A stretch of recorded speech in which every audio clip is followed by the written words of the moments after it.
Hello students, good morning to all of you.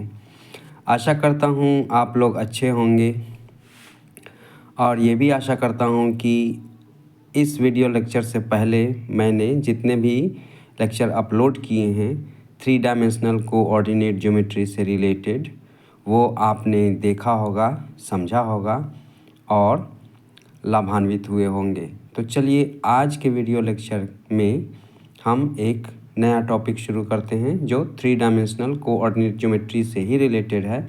और आज का टॉपिक है equation of a line in space.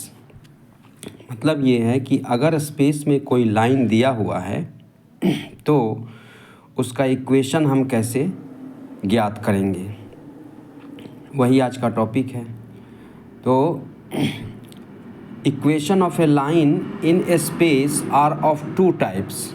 किसी भी स्पेस में जो एक लाइन का इक्वेशन होता है वो 2 तरह का होता है, जैसा कि यहाँ लिखा हुआ है।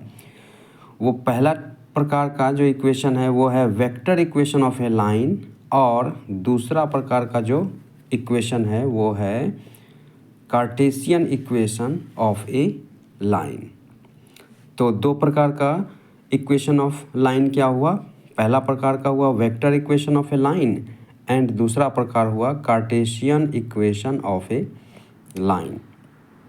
अब हम जानते हैं, वी नो दैट, हम जानते हैं कि a line is uniquely determined if, किसी भी लाइन को हम अद्वितीय तरीके से डिटरमाइन कर सकते हैं। यूनिकली डिटरमाइंड मतलब एक और केवल एक ही तरीके से।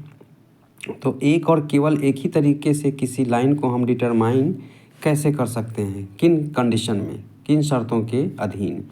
तो पहला कंडीशन है अगर if it passes through a given point and has given direction. तो पहला शर्त क्या हुआ कि अगर स्पेस में कोई पॉइंट दिया हुआ है और डायरेक्शन भी दिया हुआ है, तब वो लाइन क्या होगा कि यूनिक हो जाएगा, अद्वितीय होगा, और उस केस में हम उस लाइन का इक्वेशन ज्ञात कर सकते हैं। और दूसरा तरीका कौन है जिससे हम किसी लाइन को यूनिकली डिटरमाइन कर सकते हैं? और वो दूसरा तरीका है if it passes through 2 given points. जैसा कि हमने क्लास 10 में पढ़ा है कि 2 दिए हुए बिंदुओं से एक और केवल एक कहने का मतलब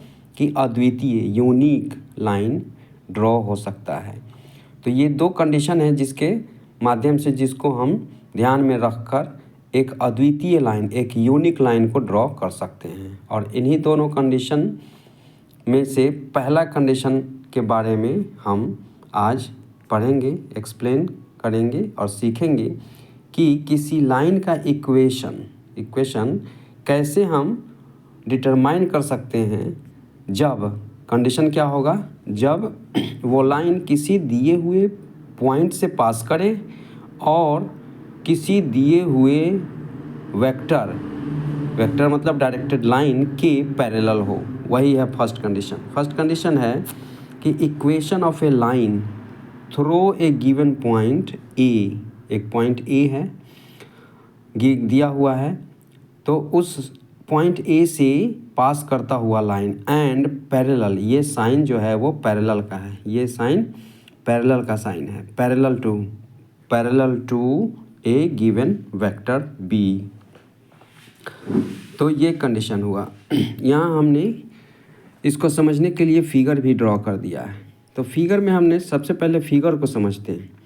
फिगर में हमने तीनों एक्सिस को ड्रॉ किया है, O X X axis, O Y axis, O Z axis. अब दिए गए कंडीशन के अनुसार एक पॉइंट हमने लिया है इस स्पेस में, 3 डायमेंशनल स्पेस कहिए या XYZ प्लेन कहिए। अब XYZ प्लेन में या यूँ कहें स्पेस में हमने एक पॉइंट ए लिया है। कौन सा पॉइंट लिया है? ए तो गिवन पॉइंट है, और कंडीशन में ये भी कहा गया है कि given point A and parallel to a given vector B. अब एक वेक्टर बी भी गिवन है इस स्पेस में कंडीशन के अनुसार, और गिवन वेक्टर बी कहाँ है, ये है गिवन वेक्टर बी। तो दो चीज़ समझने वाली बात यहाँ ये है कि दो चीज़ दिया हुआ है। 3 डायमेंशनल स्पेस मतलब XYZ प्लेन में एक पॉइंट A दिया हुआ है और एक वेक्टर B दिया हुआ है, जो ऐसा वेक्टर B जो पॉइंट A से A को छोड़कर कहीं और से पास कर रहा है, A से पास नहीं कर रहा है। यहाँ हम फिगर में देख भी रहे हैं कि वेक्टर B जो है वो पॉइंट A से पास नहीं हो रहा है। तो वेक्टर B क्या है, वेक्टर B एक ऐसा वेक्टर है जो उसी प्लेन में जो पॉइंट A दिया हुआ है उससे पास न होकर कहीं और से पास हो रहा है। तो ये तो कंडीशन हो गया हमारा। अब चलिए इसको समझते हैं।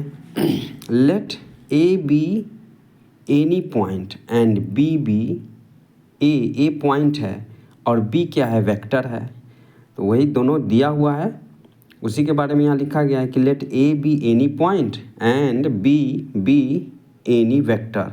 और वेक्टर के बारे में यहाँ लिखा गया है कि नॉट पासिंग थ्रू A। जो वेक्टर B है वो पॉइंट A से पास नहीं कर रहा है, जैसा कि हम देख भी रहे हैं इस फिगर में कि वेक्टर B इस पॉइंट गिवन पॉइंट A से, ये गिवन वेक्टर B ये गिवन पॉइंट A से पास नहीं कर रहा है। वही बात यहाँ लिखा गया है कि not passing through A, vector B जो है वो पास नहीं कर रहा है A से। इन द स्पेस कहिए या XYZ प्लेन कहिए। नाउ थ्रू द पॉइंट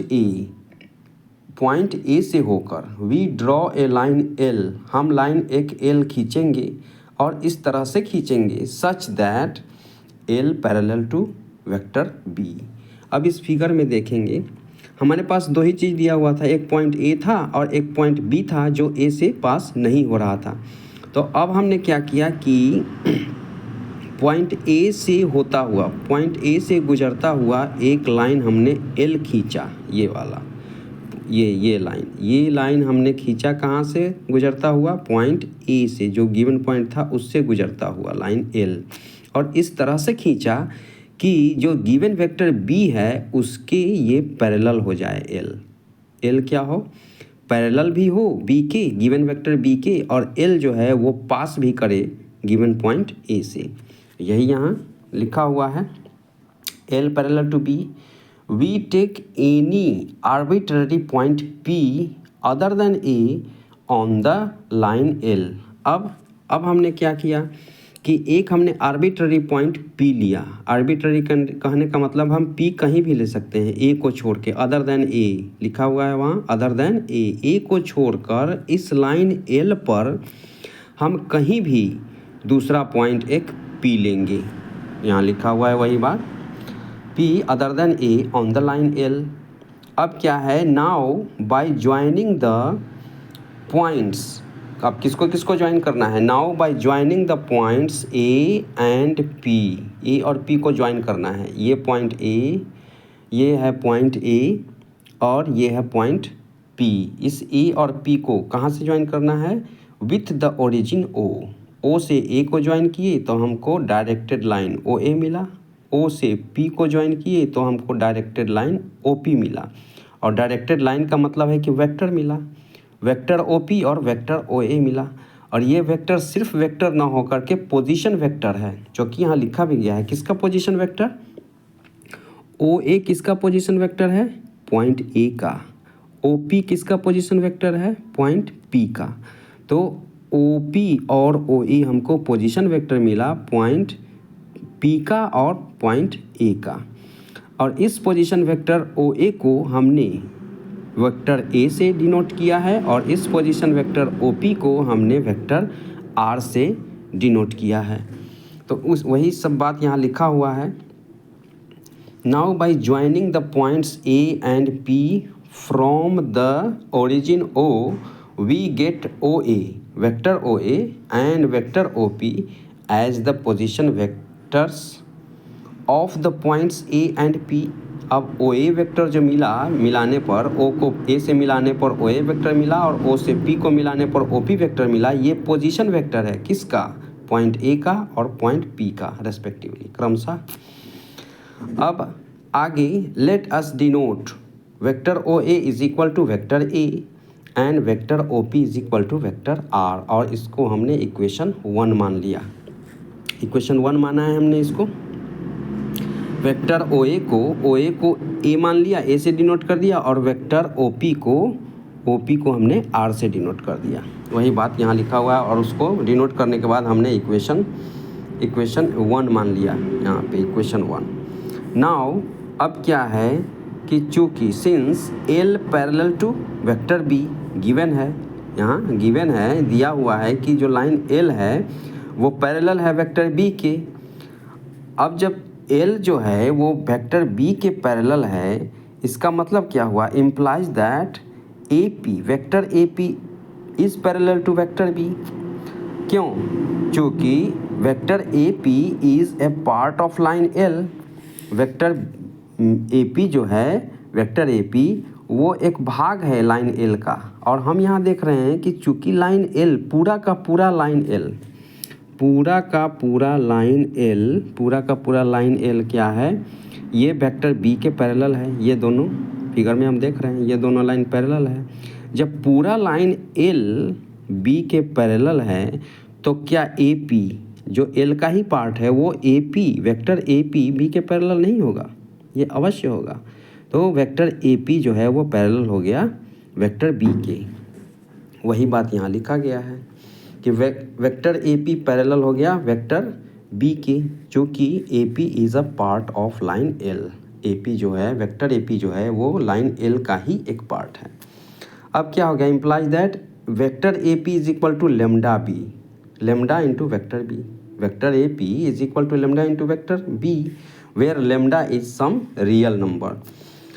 अब हमने ऐसा क्यों लिखा, vector A P is equal to lambda B क्यों लिखा, उसका कारण यहाँ पे हमने लिख दिया है, सिंस चूँकि वी नो दैट, हम जानते हैं कि, क्या जानते हैं, if two vectors are either collinear और पैरेलल, ये पैरेलल का साइन है, और parallel, then in this case one vector is scalar multiple of the other vector.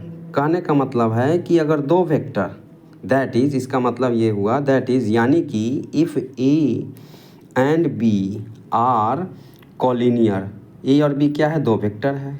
अब कंडीशन क्या है कि ए और बी यदि कॉलिनियर हो या नहीं, और मतलब कि या नहीं तो ए पैरेलल हो बी के, एक वेक्टर दूसरे वेक्टर के पैरेलल हो। दो कंडीशन है, या तो ए और बी कॉलिनियर हो, कॉलिनियर मतलब एक ही लाइन में, वे जो डायरेक्शन ए का हो वही डायरेक्शन बी का हो, और लाइन भी सेम टू सेम लाइन पे दोनों वेक्टर हो, या नहीं तो वेक्टर ए और वेक्टर बी अलग अलग वेक्टर हो, लेकिन कंडीशन है कि वेक्टर ए और वेक्टर बी पैरेलल हो।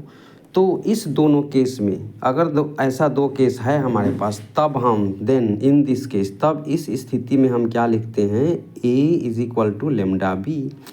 ए क्या है, स्केलर मल्टीपल ऑफ बी है। Scalar lambda any real number है, सम रियल नंबर लिखा हुआ है, तो रियल नंबर मतलब लेमडा स्केलर हो गया, और स्केलर से मल्टीप्लाई किया गया है अदर वेक्टर को। फर्स्ट वेक्टर ए है, सेकंड वेक्टर बी है। तो इस दोनों कंडीशन में, और यहाँ वही कंडीशन है कि वेक्टर ए पी जो है, वेक्टर ए पी जो है पैरेलल है वेक्टर बी के, एक वेक्टर दूसरे वेक्टर के पैरेलल है। इस नोट के अनुसार हम लिख सकते हैं कि A P is equal to lambda B. अब क्लियर हो गया, A P is equal to lambda B हमने क्यों लिखा। Now in triangle O A P, अब क्या होगा कि ट्रायंगल ओ ए पी में हम यहाँ देखेंगे, ओ ए पी में, ट्रायंगल ओ ए पी में, अब इस ट्रायंगल में triangle law of vector addition हम लगाएंगे।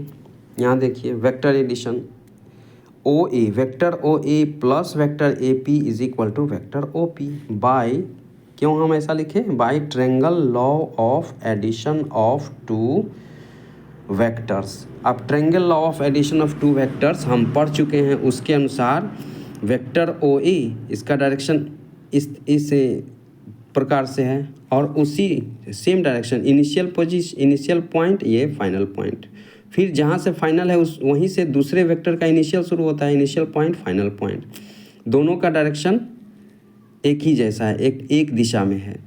तो जब दो वेक्टर का ये डायरेक्शन सेम डायरेक्शन में हो, सेम डायरेक्शन सेम नहीं है, मतलब कि इसका एरो है कंसेक्यूटिव है, लगातार हो, अपोजिट नहीं है, तो इसका रिजल्टेंट जो होता है, सम जो होता है, वो डिनोट होता है OP से। तो यहाँ vector OA plus vector AP is equal to vector OP by triangle law of addition of two vectors. By triangle law of addition of two vectors के द्वारा हम ये लिखे vector OA is equal to vector AP is equal to vector OP। अब vector AP को निकालना है हमको। Vector AP is equal to vector OP already RHS में है, वेक्टर OA जाएगा RHS में, माइनस वेक्टर OA हो जाएगा। Implies that vector AP is equal to R, vector R minus vector A। ये क्यों लिखे? फ्रॉम इक्वेशन 1 से। तो इक्वेशन 1 में हम माने हुए हैं कि वेक्टर OA को A से डिनोट किए हैं, वेक्टर OP को R से डिनोट किए हैं। वही वैल्यू यहाँ पुट किया गया है, वेक्टर OP के बदले में R, वेक्टर OA के बदले में A रख दिए हैं फ्रॉम इक्वेशन 1। अब इम्प्लाइज दैट नेक्स्ट स्टेप में कि AP के बदले में हमने लेमडा भी रखा है, AP is equal to lambda भी। ये कहाँ है? हम इक्वेशन 2 में ये हमको मिल चुका है। यहाँ AP is equal to lambda B, where lambda is a some real number, lambda is some real number. ये इक्वेशन 2 से हमने यहाँ लेमडा बी रख दिया, किसके बदले में? AP के बदले में। अब हमको क्या मिल गया? Lambda B is equal to vector R minus vector A। कहाँ से? From equation 2। अब इसको हम क्या करेंगे? A को माइनस A को LHS में लाएंगे तो हो जाएगा प्लस A, और प्लस ऑलरेडी पहले से है LHS में lambda B, vector A plus lambda vector B is equal to vector R RHS में। अब इसको साइड चेंज करके लिख देंगे तो हो जाएगा क्या कि vector R is equal to vector A plus lambda into vector B which is known as vector equation of a line. तो इस लेक्चर में हमने क्या समझा कि किसी भी लाइन का इक्वेशन स्पेस में कैसे हम प्राप्त कर सकते हैं गिवन कंडीशन। अगर ये गिवन कंडीशन हो तो इक्वेशन ऑफ ए लाइन एक पॉइंट दिया हुआ हो और एक वेक्टर दिया हुआ हो, और ये जो लाइन हो वो उस गिवन पॉइंट से पास हो और उस गिवन वेक्टर के पैरेलल हो, तब इस कंडीशन में वेक्टर इक्वेशन ये जो हमको मिला है, ये equation R is equal to A plus lambda B, ये कौन सा इक्वेशन कहलाएगा? Is known as vector equation of a line.